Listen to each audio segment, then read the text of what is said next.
மீன ராசி அன்பர்களுக்கு இந்த மே மாதம் எப்படி இருக்குன்னு பார்க்கும் பொழுது உங்கள் ராசி அதிபதி என்று சொல்லக்கூடிய குரு பகவான் 3ஆம் இடத்தில் மறைந்தாலும் தனது 9ஆம் பார்வையாக 11ஆம் இடமான லாபஸ்தானத்தை பார்ப்பது சிறப்பை ஏற்படுத்தக்கூடிய அமைப்பு. அதாவது 10க்குரியவன் 11ஆம் இடத்தை பார்க்கும்போது வேலை, தொழில், வியாபாரம் சார்ந்த விஷயத்தில் லாபத்தை கொடுக்கக்கூடிய தன்மை தான். ஆனால் இப்போ உங்களுக்கு 7 சனியில் விரய சனி ஓடிக்கொண்டிருக்கிறதுனால அந்த விரையாதிபதி ஆட்சி பலம் பெற்றிருக்கிறதுனால வரவும் உண்டு, அதற்கு தகுந்த மாதிரி செலவு உங்களுக்கு ஏற்படும். அந்த செலவுகளை சுப செலவுகளாக கன்வெர்ட் பண்ணுவது புத்திசாலித்தனம். ஒரு வீடு, வண்டி, வாகனம் வாங்குவது, சுப காரியங்கள், திருமணம் சார்ந்த சுப காரியங்களில் ஈடுபடுத்துவது, அதே சமயத்தில் குழந்தைகளுடைய படிப்பு சார்ந்த விஷயத்தில் செலவு செய்வது, அதே சமயத்தில் அந்த குரு பகவானுடைய பார்வை 7ஆம் பார்வையாக 9ஆம் இடமான பாக்கியஸ்தானத்தின் மீது பதிகிறது அல்லவா? அப்போ நல்ல பாக்கியம் கிடைக்கக்கூடிய வாய்ப்புகளையும் சந்தர்ப்பங்களையும் உருவாக்கும். அந்த உங்கள் ராசியிலேயே பார்த்தீங்கன்னா ராகு பகவானும் புதனும் செவ்வாயும் உட்கார்ந்துருக்கார். அப்போ உங்கள் ராசியிலே ஒரு சர்ப்ப கிரகம், பாம்பு கிரகம் இருக்கிறதுனால எந்த ஒரு முடிவு எடுக்கும் போதும் ஒரு தடவைக்கு 2 தடவை யோசித்து முடிவு எடுப்பது தான் உங்களுக்கு சிறப்பை ஏற்படுத்தி கொடுக்கும் என்பதை ஆழமாக மனதில் பதிய வைத்துக் கொள்ளுங்கள். அதே சமயத்தில் செவ்வாய் அங்கு இருக்கார் அல்லவா? கோபம், ஆக்ரோஷம் என்பது இயல்பாகவே வெளிப்படுத்தக்கூடிய தன்மையை இந்த மாதம் உங்களுக்கு காண்பிக்கும். அதே சமயத்தில் கோபம், ஆக்ரோஷத்தை தவிர்ப்பது நல்லது. குடும்பமாக இருந்தாலும் சரி, வேலை சார்ந்த விஷயத்தில் இருந்தாலும், மற்றவர்களுடன் பேசும்போதும் இந்த ஆக்ரோஷத்தன்மையை குறைப்பது சிறப்பு என்பதை ஞாபகத்தில் வைத்துக் கொள்ளுங்கள். 2ஆம் இடத்துல தனஸ்தானம் என்று சொல்லக்கூடிய, வாக்குஸ்தானம் என்று சொல்லக்கூடிய சுக்கிரன் உட்கார்ந்திருக்கார். அந்த சுக்கிரனுங்கிறது 8க்குரியவன் அல்லவா? அட்டமாதிபதி குடும்பஸ்தானத்தில் இருக்கிறதுனால குடும்பம் சார்ந்த விஷயத்தில், கணவன் மனைவி சார்ந்த விஷயத்தில் சின்ன சின்ன கருத்து வேற்றுமைகள் வந்து விலகும். அப்போ அதை பெருசுப்படுத்தாமல் இருப்பதும், கொஞ்சம் விட்டு கொடுத்து அனுசரணையோடு செல்வதும் உங்களுக்கு சிறப்பு ஏற்படுத்தி கொடுக்கும் என்பதையும் ஞாபகத்தில் வைத்துக் கொள்ளுங்கள். ஏன்னா சூரியனும் அங்கு சேர்ந்திருக்கார். அப்போ 8ஆம் அதிபதியும் 6ஆம் அதிபதியும் இணைவு பெற்று குடும்பஸ்தானத்தில் உட்கார்ந்திருக்கார். அப்போ 6, 8 என்பது ஒரு வழியை கொடுக்கக்கூடிய இடம் அல்லவா?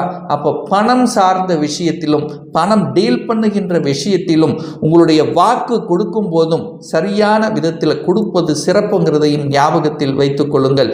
3ஆம் இடம் உங்கள் ராசினன் வந்து அமரப்போகிறார். அதாவது சுக்கிரனுடைய வீட்டில் வந்து அமரப்போகிறார். அப்போ 3ஆம் இடம் வலுப்பெறப் போகிறது. பிரயாணம் சார்ந்த விஷயத்தில் அனுகூலங்கள், ஒரு சிலருக்கு நிறைய டிராவல் செய்யக்கூடிய தன்மைகளை கொடுக்கும். அதுவும் குறிப்பாக சுக்கிரனுடைய காரகத்துவம் என்று சொல்லக்கூடிய இசை சம்பந்தப்பட்ட துறையில், எழுத்து சம்பந்தப்பட்ட துறையில் இருப்பவர்களுக்கு கூடுதல் தன்மையை, அதாவது ஒரு நல்ல வளர்ச்சியை கொடுக்கக்கூடிய ஒரு நல்ல மாதமாக உங்களுக்கு அமையும்.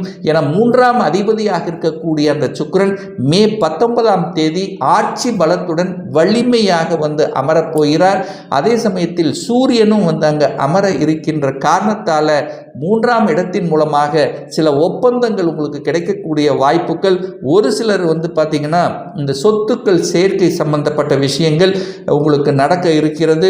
அதே சமயத்தில் பார்த்தீங்கன்னா ஒரு வீடு, வண்டி, வாகனம் வாங்குவதற்கும் ஏதுவாக உள்ள ஒரு மாதமாக உங்களுக்கு அமைய இருக்கிறது என்பதை உறுதியாக சொல்லலாம். இதுவரைக்கும் ஒரு வீடு வாங்க முடியல, ஒரு நிலம் வாங்க முடியல, ஒரு இடம் வாங்கணும்னு ஆசைப்பட்டுட்டு இருந்தேன், ஆனால் பணம் இருக்கிறது, வாங்க முடியல, கரெக்டான லொக்கேஷன் அமையலை என்று இந்த மாதிரி சின்ன சின்ன தொந்தரவு இருந்தவர்களுக்கெல்லாம் இந்த மாதத்தினுடைய பிற்பகுதியில் நீங்கள் நினைத்தவாறு வீடு சம்பந்தப்பட்ட, நிலம் சம்பந்தப்பட்ட விஷயத்தில் அனுகூலத்தை தரக்கூடிய அமைப்பு.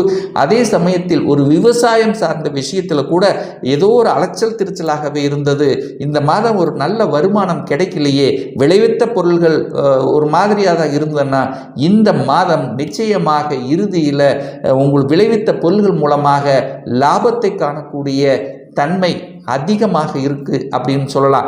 5ஆம் அதிபதியாக இருக்கக்கூடிய அந்த சந்திரன் பார்த்தீங்கன்னா இந்த மாதத்தினுடைய தொடக்கத்திலேயே 11ஆம் இடமான லாபஸ்தானத்தில் இருக்கிறதுனால குழந்தைகள் மூலமாக நல்லவைகள் நடக்கக்கூடிய விஷயமும், குழந்தை என்ன படிக்கணும்னு ஆசைப்பட்டிருக்காங்களோ அந்த ஆசைப்பட்ட கோர்ஸ் உங்களுக்கு கிடைக்கக்கூடிய சாத்தியக்கூறுகளும் இந்த மாதம் உங்களுக்கு சிறப்பாக இருக்கிறது. குழந்தை பிறப்பு சம்பந்தப்பட்ட விஷயத்தில் ஒரு தடை தாமதத்தை கொடுத்தது, ஒரு செலவு வைத்து கொண்டிருந்தது, அதுக்கான ஒரு ட்ரீட்மெண்ட் எடுத்துக்கொண்டிருந்தோன்னா சக்ஸஸ் அடையக்கூடிய ஒரு நல்ல காலம் வந்தாச்சு அப்படின்னு சொல்லலாம். இந்த மீன ராசி அன்பர்களுக்கு தகப்பன் சார்ந்த விஷயத்தில் தொந்தரவு பிரச்சனையாக இருந்தது. நாம் ஒன்று சொன்னால் அவர் ஒன்று செய்கிறார், அல்லது அவருடைய உடல்நலம் சார்ந்த விஷயத்தில் தொந்தரவு பிரச்சனையாக இருந்தது, செலவு வைத்து கொண்டிருந்தது. இந்த மாதிரியான தகப்பன் வைகாரம் சார்ந்த விஷயத்தில் இருந்து வந்த குழப்பங்கள் இந்த மாதத்தில் முடிவுக்கு வரக்கூடிய தன்மை, திருமணம் சார்ந்த சுப காரியங்கள் நடக்காமல் அங்கு கேது இருந்து ஒரு தடையை கொடுத்து கொண்டிருந்தது அல்லவா. ஆனால் இந்த மே மாதம் 1ஆம் தேதியில் பார்த்தீங்கன்னா குரு பகவான் 3ஆம் இடத்தில் அமர்ந்தாலும் தனது 5ஆம் பார்வையாக அந்த 7ஆம் இடமான திருமணஸ்தானத்தை பார்க்கிறார் அல்லவா. அப்போ அந்த தடைகள், திருமண தடை விலகக்கூடிய காலம் வந்துவிட்டது அப்படின்னு சொல்லலாம் இந்த மீனராசி அன்பர்களுக்கு. அதே சமயத்தில் ஒரு சிலருக்கு பார்த்தீங்கன்னா கூட்டு தொழிலையும் ஒரு சில பிரச்சனை இருந்தது, கணக்கு வழக்கு சார்ந்த விஷயத்திலும் பிரச்சனை இருந்தது, சமூகத்தில் நான் எத்தனை தான் நல்லது பண்ணாலும் ஏதோ ஒரு வகையில் ஒரு இடையூறு இருந்தது, ஒரு நட்பெயர் எடுக்க முடியல அப்படின்னு இருக்கின்ற மீனராசி என்பர்களுக்கு ஒரு நல்ல கௌரவத்தையும் ஒரு புகழும் சமுதாயத்தில் கிடைக்கக்கூடிய அந்தஸ்து கொடுக்கக்கூடிய தன்மையில் இருக்கிறது. அரசு சார்ந்த விஷயத்தில் அரசு வேலை பார்க்கக்கூடியவர்களுக்கும் கூட இப்போ அரசு எக்ஸாம் எழுதணும் அப்படிங்கிற தன்மை, அல்லது அந்த ப்ரமோஷனுக்காக ஏதாவது ஒன்று பண்ணணும் அப்படிங்கிற அந்த எண்ண ஓட்டங்கள் இந்த மாதம் உங்களுக்கு ஏற்படுத்தும். 8ஆம் அதிபதியாக இருக்கக்கூடிய அந்த சுக்கிரன் ஆட்சி பலம் பெற்று தனக்கு 8ஆம் இடத்துல போய் மறைகின்ற காரணத்தால் ரொம்ப நாளாக ஒரு பிரச்சனையாக, ஒரு வழக்காக இருந்தது, ஒரு வலியாக இருந்தது, ஒரு வேதனையாக இருந்து கொண்டிருந்த விஷயங்கள் எல்லாம் இந்த மாதம் மே 19க்கு அப்புறம் உங்களுக்கு விடிவு கிடைக்கக்கூடிய தன்மையில் இருக்கிறது. பணம் கொடுத்து லாக்காக இருந்தவர்கள் எல்லாம் அந்த பணம் திரும்பி வரக்கூடிய வாய்ப்புகள், அதே சமயத்தில் இந்த ஷேர் மார்க்கெட்டில் அல்லது எங்காவது பணம் இழந்தது கூட மீட்கக்கூடிய வாய்ப்புகள், ஒரு சிலருக்கு இன்சூரன்ஸ் சம்பந்தப்பட்ட பணங்கள் வருவதற்கான வாய்ப்புகள், இதெல்லாமே நல்லா இருக்குது. அதே சமயத்தில் குரு 9ஆம் இடத்தை பார்க்குறார் அல்லவா. அப்போ 9ஆம் இடம் என்பது பாக்கியஸ்தானம் அல்லவா. ஒரு நல்ல பாக்கியம் கிடைக்கக்கூடிய தன்மை, இதுவரைக்கும் தொழில் வியாபாரம் வேலை சார்ந்த விஷயத்தில் இருந்த அழுத்தங்கள் விலகி, என்னதான் அழுத்தம் இருந்தாலும் நமக்கு ஒரு லாபம் கிடைக்குதே, நமக்கு ஒரு தனம் வருதே, அதுக்கு நம்ம சாட்டிஸ்ஃபேக்ஷன் எடுத்துக்கலாம் அப்படிங்கிற தன்மை உங்களுக்கு மனதில் ஏற்படுத்தும். அதே சமயத்தில் வெளிநாட்டு சம்பந்தப்பட்ட யோகங்கள் என்பது இந்த காலகட்டம் உங்களுக்கு சிறப்பாக இருக்குது.